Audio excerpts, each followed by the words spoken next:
지난주의 구절을 중심으로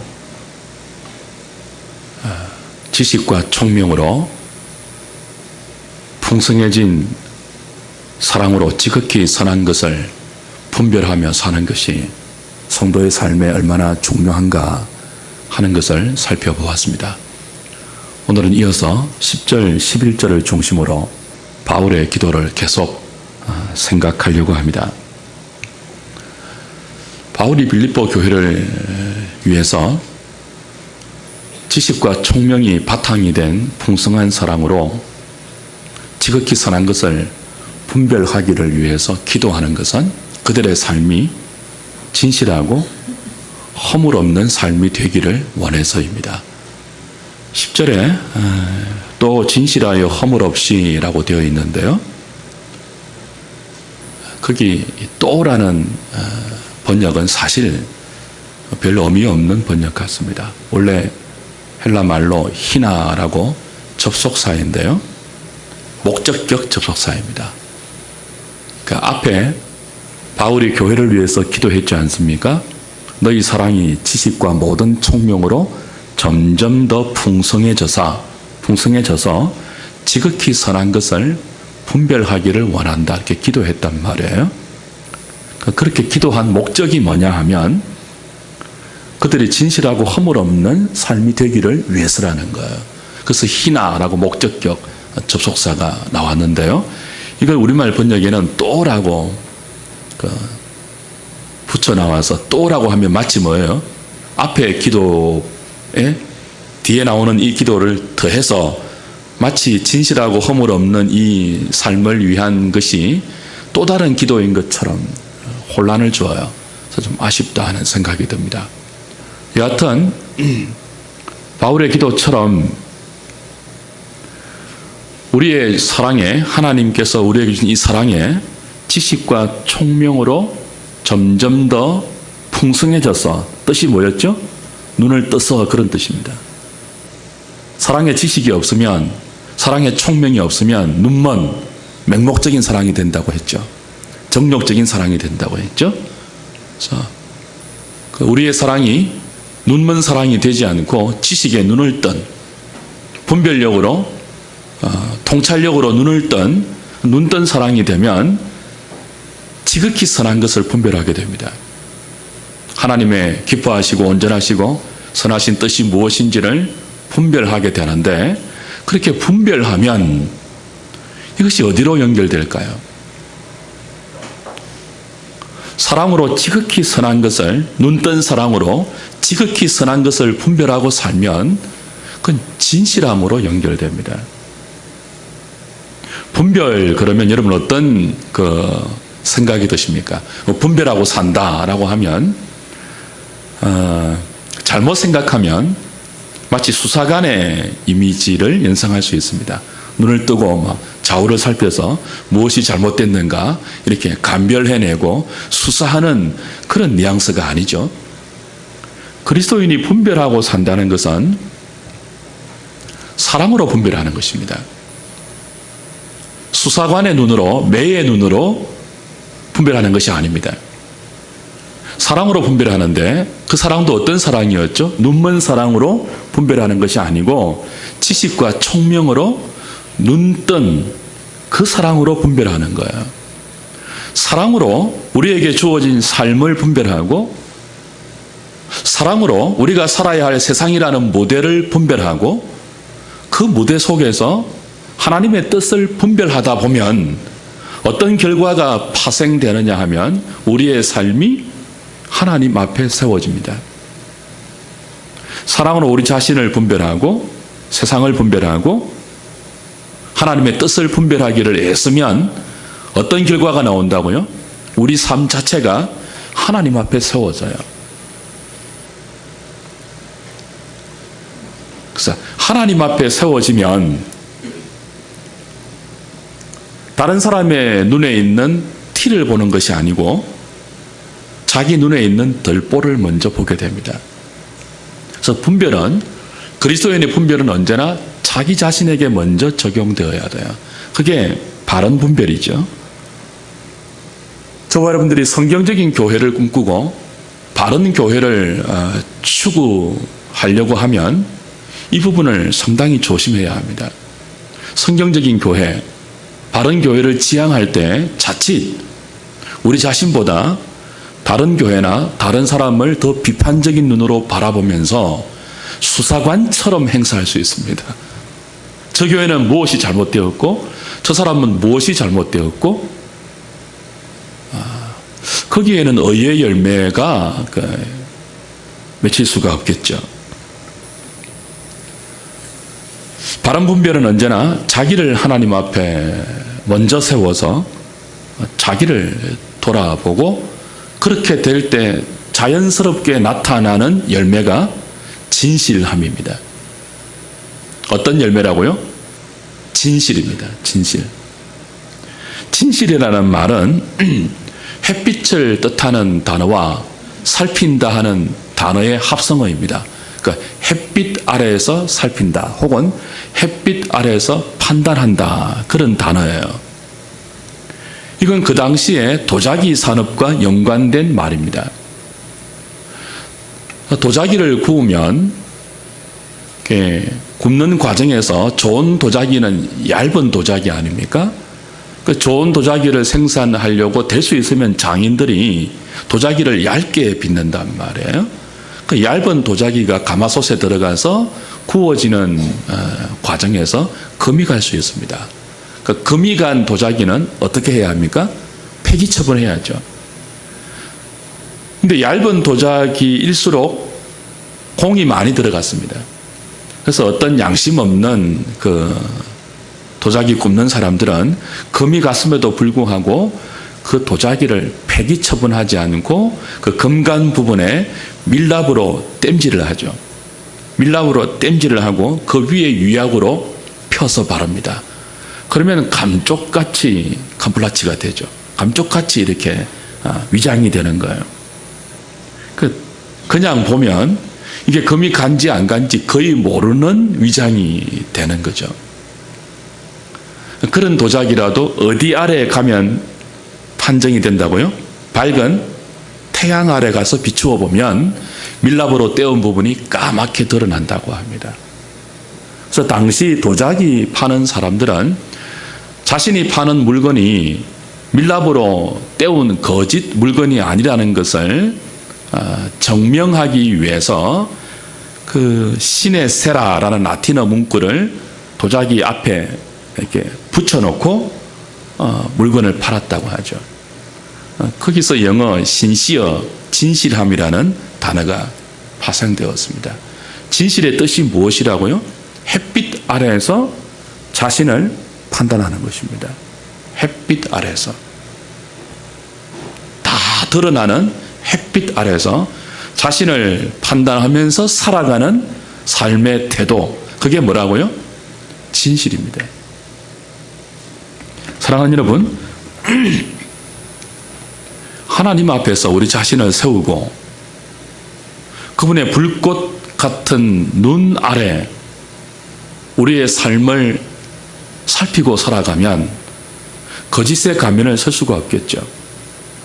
우리 삶의 도자기에 밀랍으로 바르고 적당하게 유약으로 이렇게 처리하는 위선의 탈을 쓸 수가 없겠죠. 모든 거짓은, 모든 가식과 위선은 하나님 앞에 우리의 삶을 세우지 않을 때 가능한 것입니다. 살가게를 하는 집사님 부부가 있었습니다. 이분들이 자주 가는 단골 정육점이 있는데 어느 날 남편이 아내에게 오늘은 그 집에 가지 마라 하는 거예요. 왜요? 그러니까 이유는 묻지 말고 가지 말라요. 그래서 아내가 재차 묻습니다. 아니 이유를 알아야지 가든지 말든지 하지. 무작정 가지 말라고 하면 사람이 궁금해서 어떻게 견디느냐, 왜 그러느냐라고 하니까 남편의 대답이 오늘 아침 그 집에서 우리 집 저울 빌려갔어.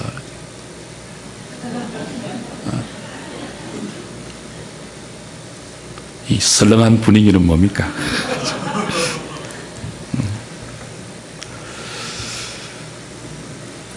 주 안에 사랑하는 여러분, 어두운 곳에서는 도자기의 험이 드러나지 않습니다. 그러나 태양 앞에 비춰보면 다 발견되죠. 사람 앞에서는 우리의 거짓과 위선이 드러나지 않을 수 있습니다. 그러나 진리의 태양 대신 하나님 앞에서는 사람 앞에 감추어져 있던 것들도 다 드러나기 마련입니다. 어떻게 하면 진실된 삶을 살 수 있다고요? 하나님 앞에 우리를 세우는 것입니다. 끊임없이 하나님 앞에 우리 자신을 두는 것입니다. 이익과 성공과 더 많은 돈을 의식하기 전에 하나님을 의식하는 것입니다.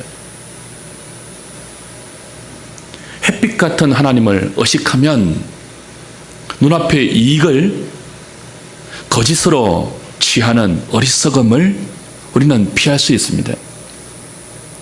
모든 지식과 총명으로 풍성해진 사랑으로 지극히 선한 것을 분별하여 여러분 자신을 하나님 앞에 세워 진실된 삶을 살 수 있는 그 은혜가 있기를 주님의 이름으로 축복합니다. 하나님 앞에 우리의 삶을 세울 때 또 다르게 나타나는 삶의 특징이 하나 있죠. 그게 뭡니까? 진실 옆에 붙어 있는 게 뭐죠? 허물 없이입니다. 허물 없이. 허물 없다는 말은 비틀거리다라는 말에 부정접두사가 합쳐진 합성어입니다. 비틀거리지 않게 하는 것, 거치지 않게 하는 것, 넘어뜨리지 않게 하는 것, 실족하지 않게 하는 것, 그런 뜻이에요. 그 허물 없이는 뭐죠? 남을 거치지 않게 하는 삶의 태도입니다. 진실함은요, 하나님 앞에서 자기를 돌아보는 태도예요. 태양 같은 하나님 앞에 자신의 삶을 세워서 거짓 없이 살아가는 삶의 태도가 진실이라면 허물 없이는 다른 사람을 거치게 하지 않는 순수함이에요. 둘 다 순수함인데 진실은 하나님 앞에서의 순수함이라고 하면 허물 없이는 다른 사람과의 관계에서 순수함이 강조된 단어입니다. 결국 하나님 앞에 우리를 세우면 하나님 앞에서도 순수한 삶이 가능하고 그것은 필연적으로 다른 사람을 나로 말미암아 넘어지지 않게 하는 또 다른 순수함, 허물 없이의 삶으로 연결된다는 거죠. 주 안에 사랑하는 여러분, 오늘 사도가 기도하는 것을 잘 살펴보십시오. 너희 사랑에 지식과 모든 총명으로 점점 더 풍성해져서 지극히 선한 것을 분별하여 진실함과 허물 없이 어디까지 이른다고 했죠? 그리스도의 날까지 이른다고 했습니다. 그걸 위해서 기도하고 있습니다.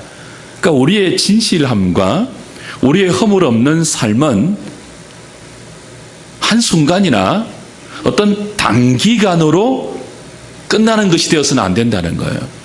언제까지 이어져야 한다는 거죠? 그리스도의 날까지 이어져야 한다고 합니다. 성도의 진실함은 일회성이 되어서는 안 된다는 거죠. 남을 넘어뜨리지 않게 하는 성도의 순수한 허물 없음은 어떤 한 기간의 삶의 특징이 되어서만은 안 된다는 거죠. 그리스도의 날까지 우리가 주 앞에 가는 그날까지 우리에게 지속적으로 나타나야 하는 성도의 특징적인 인격과 삶의 모습이어야 한다는 것입니다. 어떻게 그럴 수 있습니까? 우리도 넘어질 수 있잖아요. 우리도 속일 수 있고 우리도 가면을 쓸 수 있잖아요. 근데 어떻게 그리스도의 날까지 이 진실함과 허물함을 계속 이어서 그것이 그리스도로 말미암는 의의 열매로까지 연결시킬 수 있을까요? 계속 그리스도 앞에 우리를 세우는 것입니다. 계속 하나님을 의식하지 않고 우리의 삶이 거짓이 발생될 때마다, 우리의 삶에 남을 거치게 하는 허물이 생길 때마다 그리스도의 은혜를 구해야 돼요. 진실하신 그리스도, 우리에게 늘 진실되게 사랑하셨던 그리스도의 은혜를 구하고 그분께 용서를 구해야 되죠. 그리고 또다시 기도해야 되는 거죠. 또다시 기도로 우리의 삶을 햇빛 같은 하나님 앞에 세워서 우리의 삶이 다시 그분의 은혜 가운데 진실과 허물 없이의 삶으로 연결될 수 있도록 계속 기도하는 것입니다. 사도가 기도한 것처럼 우리도 이런 기도를 우리의 기도의 제목으로 늘 삼아야 되는 거죠. 어떤 기도요? 우리의 삶이 늘 진실할 수 있도록, 허물 없을 수 있도록. 지금 또 우리 교회가 어떤 한 목회자의 자기 아들을 죽여서 11개월 동안 한 그 충격적인 사건 때문에 들끓고 있죠. 겉으로는 목회자였습니다. 한 신학교의 교수였습니다. 그런데 그의 모든 삶은 가면이었습니다. 새로운 아내와 더불어서 때려서 자식을 죽이게 하고 5시간 넘게 말이에요. 그것이 탄로될 때 자기 말로는 부활을 믿어서 그렇게 했다고 하지만 독일에서 신학한 사람이 부활을 믿었겠습니까? 자기 신분의 유지를 위해서 그렇게 했겠죠. 가식적인 삶이었습니다. 물론 나름대로의 형편이 있겠지만 여하튼 그랬습니다. 끊임없이 우리를 그리스도 앞에 세우지 않을 때 무게는 다르고 형태는 다르겠지만 저와 여러분도 얼마든지 같은 종류의 마스크를 쓸 수 있습니다. 드러나지 않아서 그렇지 저와 여러분도 얼마든지 그리스도 앞에 우리를 늘 세우지 않으면 또 다른 위선, 또 다른 거짓, 또 다른 가식의 탈을 쓰고 사람을 죽일 수 있고 간음할 수 있고 도둑질할 수 있는 것입니다. 그래서 기도하는 거예요. 너희들이 이렇게 되기를 원한다고 말해요. 하나님이 너에게 주신 사랑에 지식과 모든 총명을 더하여 그 사랑이 눈먼 사랑으로 그치는 것이 아니고 눈이 떠져서 지극히 선한 것을 분별하여 하나님 앞에 너희 자신을 세우게 하며 그 삶이 진실되고 허물 없이 그리스도의 날까지 이어지기를 내가 기도한다 그러는 것입니다. 내가 기도한다. 우리도 끊임없이 기도해야 합니다. 끊임없이 그 기도 가운데 우리의 삶을 태양 같은 하나님 앞에 세우기를 애써야 되죠. 그래야 진실할 수 있는 것입니다. 그래야 남을 넘어뜨리지 않는 허물 없는 삶이 그분의 은혜와 용서하심 가운데 우리의 삶이 될 수 있는 거죠. 무엇보다 중요한 것은 우리의 삶이 진실됨과 허물 없는 삶으로 지속되기 위해서는 예수 그리스도의 나를 의식하는, 예수 그리스도의 나를 바라보는, 예수 그리스도의 나를 우리의 표대로 삼는 종말론적 믿음이 중요해요. 어떤 믿음이라고요? 종말론적 믿음이에요. 그리스도의 나를 바라보는 거예요. 오늘만 바라보는 것이 아니고 그리스도의 날, 내 인생이 주님 앞에 서는 그날 한 걸음 더 나아가 주님이 약속하신 대로 구름을 타고 오셔서 온 세상의 악을 심판하시고 택한 자들의 구원을 완성하시는 영광스러운 그날을 여러분의 삶의 꼴로 바라보는 거예요. 그날을 바라보면서 오늘을 사는 종말론적 자세가 필요한 거죠. 수능을 치는 고등학생들이 모든 삶의 그 방향이 어디로 정해져 있습니까? 수능 날짜에 맞춰져 있습니다. 그래서 애들이 D-Day 며칠이라고 이렇게 꼽으면서 공부의 진도를 정하고 그렇게 한다고요. 그리스도인의 삶도 그렇습니다. 우리의 모든 삶의 진도, 삶의 방향, 삶의 내용이 어디를 향해야 합니까? 그리스도 예수의 날입니다. 눈앞에 이익만 의식하고 눈앞에 오늘만 생각하면, 그래서 그리스도의 예수의 날을 우리 삶의 의식 가운데 지워버리면 그 순간 진실이 아닌 거짓이 우리의 삶에 틈탈 수 있고, 허물 없음이 아닌 허물 생김이 우리 삶의 마크로 찍혀질 수 있는 것입니다. 우리 인생의 마지막 날, 온 우주의 마지막 날, 내가 주 앞에 서는 그날 주님이 나를 무엇으로 판단하실까? 내가 주 앞에 서는 그날 나는 어떤 인생으로, 어떤 사람으로 하나님 앞에 설 수 있을까 생각할 수 있는 종말론적 마음과 자세를 가지고 사는 하늘의 식구들 다 되시기를 주님의 이름으로 부탁드립니다. 마지막으로 바울이 강조하는 것을 보십시오. 11절이죠. 예수 그리스도로 말미암아 의의 열매가 가득하여 하나님의 영광과 찬송이 되기를 원하노라. 진실함과 허물 없음, 일종의 의의 열매라고 할 수 있습니다. 이 의의 열매는 복수가 아니에요. 단수입니다. 갈라디아서 5장에 나오는 성령의 열매들도 사실은 단수입니다. 복수가 아니에요. 그러니까 이 열매들이, 의의 열매와 성령의 열매들이 사실은 그리스도에게서 파생되기 때문에 한 인격, 예수 그리스도로부터 말미암는 열매이기 때문에 성경은 이 열매들, 분명히 열매들 복수처럼 보이는데 복수로 쓰지 않고 단수로 쓴다고요.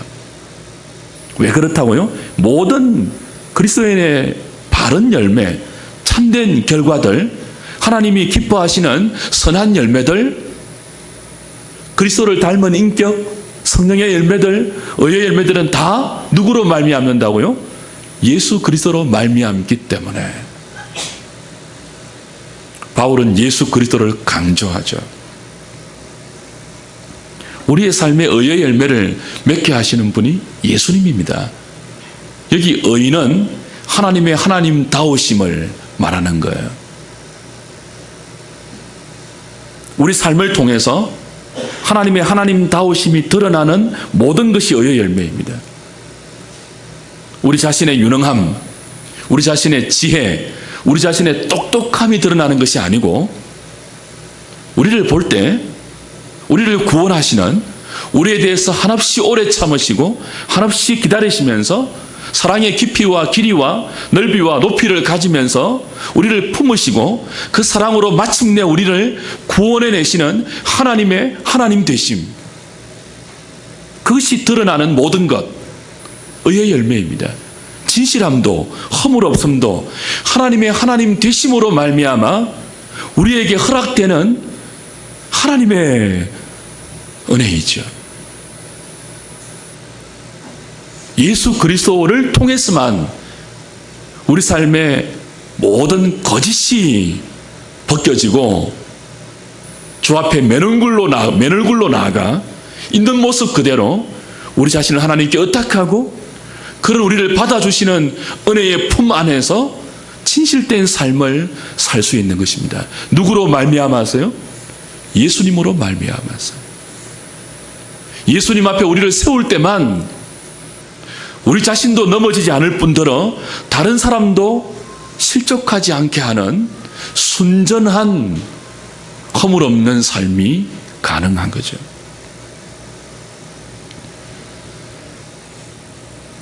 예수님을 통하지 않는 모든 것은 아무리 좋아 보인다 할지라도 의의 열매가 아니고 그건 불의의 열매이고 인간의 열매이고 세상의 열매입니다. 예수 그리스도와 상관없는 모든 의로워 보이는 세상의 아름다움, 그건 사실 아름다움이 아닙니다. 사랑하는 여러분, 포도나무 대신 그리스도에게 우리가 가지로 붙어 있을 때 열매를 맺는 것입니다. 누구 때문이죠? 가지 자기 때문이 아닙니다. 포도나무 대신 예수 그리스도 때문입니다. 예수 그리스도가 우리에게 공급하시는 생명의 진액, 그 진리의 수액들, 그 예수님으로 말미암아 우리의 모든 참된 것들이 열매로 맺히는 거죠. 예수님 때문입니다. 포도나무 대신 주님께 잘려나간 가지는 열매를 맺는 것이 아니고 어디로 가죠? 오늘 제가 예배 드릴 때 읽어드렸던 구절입니다. 밖에 버리워져 불에 태워지죠. 하나님께 벗어나서 예수님께 붙어있지 않으면서 구가되는 모든 인생의 성공, 그게 아무리 화려하고 좋아 보이고 그럴듯해 보여도 예수님으로 말미암지 않는 모든 것들은 결국 아궁이에 던져져 불타 없어질 것입니다. 아무리 영광스러워도 그건 불타는 영광이에요. 그래서 바울은 예수 그리스도를 강조합니다. 오직 예수님께 믿음으로 연합되어 있을 때 우리에게 의의 열매가 허락되고 진실함이 허락되고 허물 없는 삶이 허락되는 것입니다. 저와 여러분들은 본디 생명 대신 하나님께 잘려나간 가지 같은 사람들이었습니다. 그래서 아무리 잘 살아도 불타는 아궁이에 던져져 영원한 지옥 불에 고통과 형벌을 당할 인생이었습니다. 그런 존재였습니다. 하나님께 잘려져 있었다고요. 근데 하나님께서 그런 저와 여러분을 불쌍히 여기시고 예수 그리스도를 통해서 그리스도의 생명에 접붙여 주셔서 우리에게 없는 생명을 그리스도를 통해서 공급해 주셨습니다. 우리가 받아야 할 형벌을 아들을 통해서 다 짊어지우시고 십자가에 죽게 하시고 우리를 살려내셨습니다. 그리고 착한 일을 시작하신 그 하나님의 구원의 은혜가 그리스도의 예수의 날까지 하나님의 긍휼하심 가운데 이어질 것입니다. 그래서 우리는 예수 그리스도 안에 있는 가지들입니다. 감사하십시오. 여러분은 밖에 던져져 불태워져 버릴 가지들이 아닙니다. 동시에 이건 저와 여러분들에게 큰 책임을 요구하죠. 그리스도 앞에 끊임없이 우리 자신을 세우는 것 말입니다. 예수님으로 말미암는 믿음의 삶을 요구하는 것이죠. 그리스도와 독립된 우리의 그 어떤 시도라도 다 중단하고 일거수일투족을 주님께 의탁하는 삶의 태도, 무엇을 하든지 하나님의 선하시고 기뻐하시고 온전하신 뜻이 무엇인지를 분별하는 세심한 삶의 태도, 그것을 우리에게 요구하는 것입니다. 그래서 진실됨과 허물 없는 삶으로 그리스도의 날까지 의의 열매가 가득한 믿음의 삶으로 우리에게 주어진 삶을 연결시켜서 하나님께 영광이 되게 하는 것이죠. 하나님께 찬송이 되게 하는 것입니다. 저는 사도의 기도를 여러분을 위해서도 저의 기도로 삼고 무릎 꿇을 때마다 이 기도를 드리고 있습니다. 여러분도 그렇게 될 수 있기를 바랍니다. 많은 강구할 제목들이 있겠지만 가장 우선적이고 가장 중요한 것은 바로 사도가 빌립보 교회를 위해서 기도했던 이 기도가 우리의 기도가 되게 하는 것이고 그 기도의 결과로 우리도 하나님께 영광이 되고 하나님께 찬송이 되는 것입니다. 영광을 돌리는 정도가 아니에요. 저와 여러분들이 어떤 멋있는 업적을 남겨서 그것을 들고 그것을 통하여 하나님께 영광을 돌리는 정도가 아니에요. 그리스도인의 존재의 의미는 우리 자체가 하나님께 영광이 되는 것입니다. 우리 자체가 하나님의 찬송이 되는 거예요. 그 기도 제목을 품으십시오. 여러분이 부끄러움이 아니고 여러분이 하나님 앞에 민망함이 아니고 여러분이 하나님께 영광이 되는, 우리 자신이 하나님께 찬송이 되는, 그걸 위해서 끊임없이 우리들의 삶을 태양의 진리보다 더 빛나는 하나님 앞에 세우셔서 모든 거짓과 위선과 가식의 마스크를 벗고 있는 모습 그대로 주님께 우리의 삶을 의탁하면서 가난하고 애통하는 심정으로 그분께 우리의 삶을 맡겨드리고 은혜를 구하고 하루하루 믿음으로 살아서 의의 열매가 가득한 삶으로 우리의 남은 생애를 연결시킬 수 있고 진전시킬 수 있는 저와 여러분 될 수 있기를 우리 주님의 이름으로 부탁드립니다. 기도하겠습니다.